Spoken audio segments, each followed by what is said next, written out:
Luther Vandross, the king of velvet vocals, a dramatic, funny, and gossip-filled journey. Once upon a time, in a world where R&B was the soundtrack of love, there emerged a voice so smooth, so velvety, and so deeply hypnotic, it could make even the hardest of hearts melt. This was the world of Luther Vandross, the man, the legend, the supreme crooner who single-handedly turned quiet storm radio into a cultural phenomenon. But behind the glittering lights of fame, the platinum records, and the standing ovations, lay a story filled with drama, humor, and enough gossip to fill a soap opera.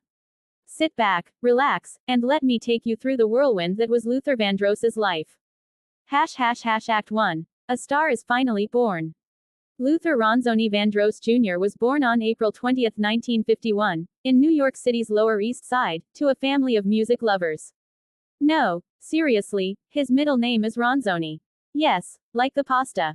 The story goes that his parents, Luther Sr. and Mary Ida Vandross, adored the Italian brand so much that they gave him the name. Or maybe they just had a thing for carbs. Either way, from the moment Luther entered the world, it was clear he had the sauce. As a young boy, Vandross was hooked on music. Growing up in the projects, he found solace in the radio, mimicking the sweet sounds of Aretha Franklin, Dionne Warwick, and Patti LaBelle. Fun fact: little Luther would spend hours in front of his mirror practicing the dramatic hand gestures and soulful faces of his idols. You know, the ones that scream, "I'm singing from the deepest part of my soul, darling." But Luther's road to fame wasn't a straight shot. While most artists have a big break moment early on, Luther spent years as the music industry's best-kept secret. He sang backup for David Bowie. Ever heard of the song Young Americans? And if you squint hard enough at early recordings of Chaka Khan and Roberta Flack, you can hear Vandross adding his golden touch in the background. Imagine being that talented and still being in the background. The nerve of the industry. But Luther was determined, and boy, did he know how to hustle. It wasn't until his mid-30s that he finally got his shot at the spotlight. By then, most singers would have packed it in, but Luther wasn't like most singers. Enter. Never Too Much. The year was 1981, and Luther, with his signature jerry curl and wide-lapelled suit, released his debut album. The title track was like a sweet love letter to the world, lush, romantic, and dripping with sentimentality. And just like that, Luther Vandross, the underdog of soul, was finally a superstar.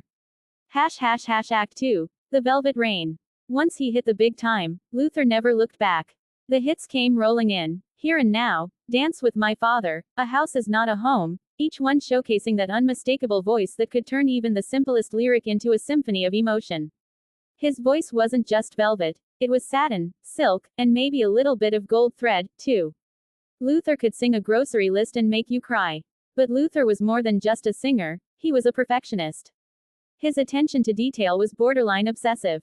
In the studio, he would make his background singers, many of them legends in their own right, redo their parts dozens of times until they got it exactly right. Word on the street is that he once made Patti LaBelle re-record a single, Ooh, for 4 hours. 4 hours. I mean, can you imagine Patti LaBelle, the queen of high notes, being told to do it again and again? I bet that studio was full of some choice words.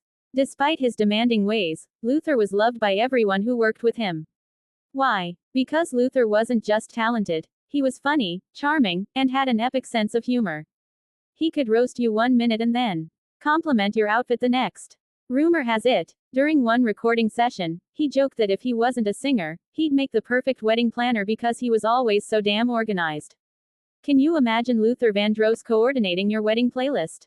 Here and Now on repeat, of course. But while his career skyrocketed, Luther's personal life remained notoriously private. Unlike his contemporaries, Luther was never seen parading around with a string of romantic partners. Tabloids were hungry for any gossip about his love life, but Luther was an enigma. Was he secretly dating a Hollywood actress? Was there a mysterious muse behind his love songs? People speculated, but Luther remained tight-lipped, allowing his music to speak for him. Act 3. Drama, health battles, and heartache. As the 90s rolled around, Luther Vandross was at the height of his career. He was winning Grammys left and right and selling out arenas worldwide. But like any dramatic tale, this one had its share of heartache. Behind the scenes, Luther battled severe health problems. His weight was a constant struggle, fluctuating dramatically over the years. One day he'd be slim and trim in a tuxedo, the next, he'd be back in his signature oversized suits. His friends joked that Luther's diets were like his music, roller coasters of highs and lows. The most heart-wrenching chapter came in 2003 when Luther suffered a debilitating stroke that left him in a coma for 2 months. The music world was left holding its breath.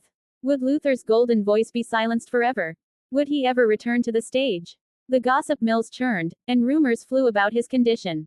Some said he'd never sing again, while others were hopeful that his resilience would pull him through. After all, this was the same man who spent years in the industry's shadows before emerging victorious. Surely he could do it again.